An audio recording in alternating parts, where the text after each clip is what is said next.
Hi guys, this video is for all the ഒറ്റക്കുട്ടികൾ out there അല്ലെങ്കിൽ people having some തെറ്റിദ്ധാരണ towards ഒറ്റക്കുട്ടികൾ. Last day ഞാൻ Instagram കൂടെ ഇങ്ങനെ reel കണ്ട് അതിനകത്ത് പറയുന്നത് എന്താ വെച്ചാൽ നിങ്ങളൊരു ഒറ്റക്കുട്ടീനാണ് കല്യാണം കഴിക്കുന്നതെങ്കിൽ you are going to be their parents എന്ന്. അപ്പോൾ I was like parent is parent, partner is partner. Like അയാൾ എന്താണ് ഉദ്ദേശിച്ചത് എനിക്ക് മനസ്സിലായില്ല. അയാൾ പറയുന്നത് എന്താണെന്ന് വെച്ചാൽ ഇപ്പോൾ ഒരു ഒറ്റ പെൺകുട്ടിയുള്ള വീട്ടിലാണെങ്കിൽ ആ വീട്ടിൽ നിങ്ങൾ 4 മീൻ വറുത്തു എന്ന് വിചാരിക്കുക. അതിൻ്റെ അകത്ത് ഈ 2 മീൻ വറുത്തത് ഈ കുട്ടിക്ക് കിട്ടും, 1 മീൻ വറുത്തത് അമ്മ കഴിക്കും, ഈ 4ാമത്തെ മീൻ വറുത്തത് അച്ഛൻ്റെത്, അച്ഛൻ ഈ കുട്ടിക്ക് കൊടുക്കും, എന്നിട്ട് അച്ഛൻ പച്ചച്ചോറ് കഴിക്കുന്നു. ഇതൊക്കെ ഏതോ ഒറ്റക്കുട്ടിയുള്ള വീട്ടിലാണ്. ഇത് തന്നെയാണ് ആ പാർട്ട്ണറിൻ്റെ അടുത്ത് നമ്മൾ എക്സ്പെക്ട് ചെയ്യുന്നത്.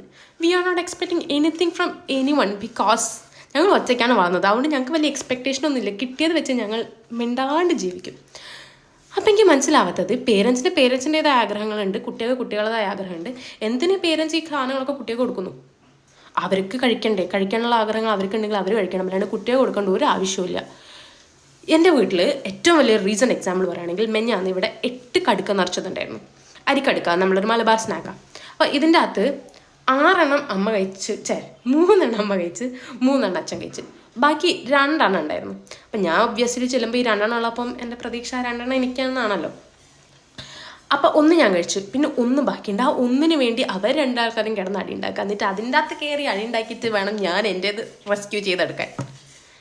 ഒരു കാര്യം ഞാൻ പറഞ്ഞേക്കാം, ഞങ്ങൾക്ക് ഈ ഒറ്റ കുട്ടികൾ മറ്റേ എല്ലാം ഇങ്ങനെ കിട്ടി പാമ്പറേറ്റ് ഒന്നല്ല വരുന്നത്. ഈ കിട്ടുന്നത് മൊത്തം അടിയാണ്. ഈ അടിയൊക്കെ ഒറ്റയ്ക്കാണ് ഞങ്ങൾ നേരിടുന്നത്. ഈ ചീത്തവിളിയൊക്കെ ഞങ്ങൾ ഒറ്റയ്ക്കാണ് നേരിടുന്നത്. അവനും കൂടെ ഉണ്ടായിരുന്നു എന്ന് പറയാൻ ഞങ്ങൾക്ക് ആളില്ല. ഒക്കെ എന്തിന് അവിടെ ഒരു പൂച്ച തട്ടിയിട്ടാൽ വരെ അത് ഞങ്ങളെ തലയിലുണ്ടാവുക.